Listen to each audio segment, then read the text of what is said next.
Hi guys, this is the 30 days of 30 things that you don't know about me. Still struggling with that one, but when I'm off camera I can say it no problem.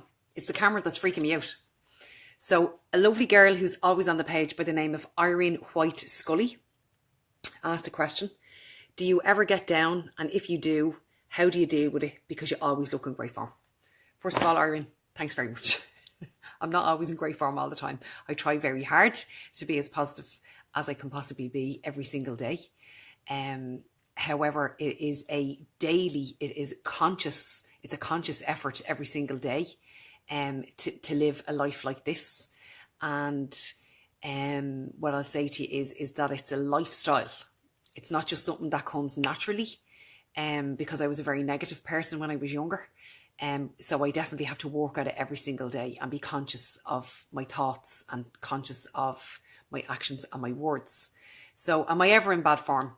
And if I ever get down, yes, I do. When I was a teenager, I was diagnosed with depression. And when you're diagnosed as a teenager, it's actually quite hard to shake it as an adult. So I would be very susceptible to depression. And I know that people for a long time found that hard to believe because it just doesn't row in with my personality. I'm very outgoing. I'm very direct. I would be a generally very positive person. So for somebody, I'm bubbly and, I'd interact very well with people. So when you're of that kind of a character and when you have been diagnosed with depression, it's very hard for even me to accept that that's a fact. And it's especially hard for other people to join the dots with that. And I remember somebody once saying to me, sure, what have you to be depressed about? And they couldn't really get it that I would have suffered with depression. Now, the reason why I say suffered with depression is that it's very important to use the correct language around this. When you use the word suffer with anything, you become a victim.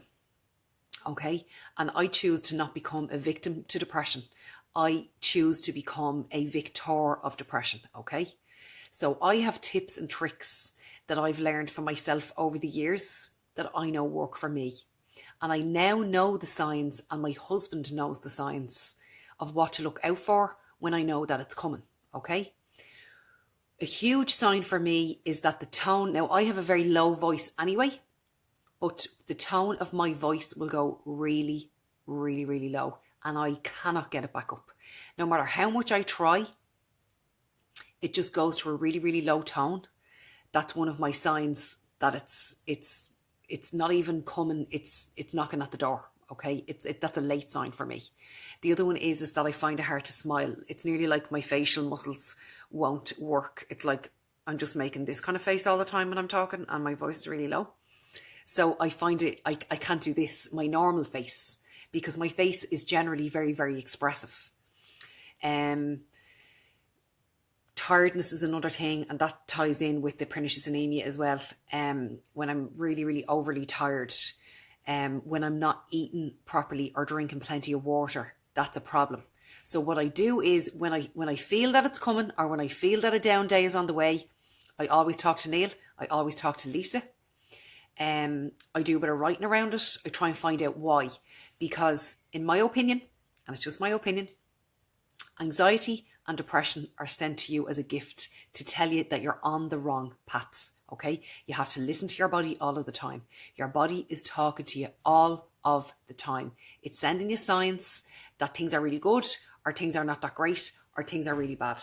So we have to get really in tune with who we are and always come from the highest version of ourselves and get centered and listen. Okay, so what other things would I do if I wasn't feeling great?